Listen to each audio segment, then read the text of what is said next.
پیارے آقا علیہ الصلوۃ والسلام نے پردے اٹھائے، اللہ کی نعمتوں کی جھلک دکھائی حضور نے کہ اتنا کام کر لو، میرا کریم رب اتنا عطا فرماتا ہے۔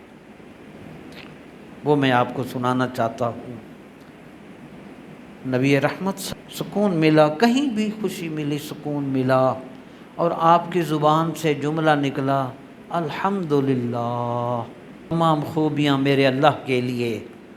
تو نبی علیہ السلام نے ارشاد فرمایا، الحمدللہ تملأ المیزان، یعنی جس بندے نے الحمدللہ، تمام تعریفیں اللہ کے لیے، یہ جملہ کہنا، وہ قیامت والا جو میزان عمل ہوگا، حضور نے فرمایا الحمدللہ کہنا، یہ جملہ میزان عمل اس ترازو کو بھر دیتا ہے۔ اور اگر آپ نے سبحان اللہ بھی کہہ دیا، میرے آقا علیہ السلام نے ارشاد فرمایا، زبان سے سبحان اللہ اور الحمدللہ کے دو جملے جب میرے امتی کی زبان سے ادا ہوتے ہیں تو فرمایا تملأ ما بین السماوات والارض، ساتوں آسمانوں اور زمین کے درمیان جتنی خالی جگہ ہے، یہ دو جملے اس پورے خلا کو نیکیوں سے بھر دیتے۔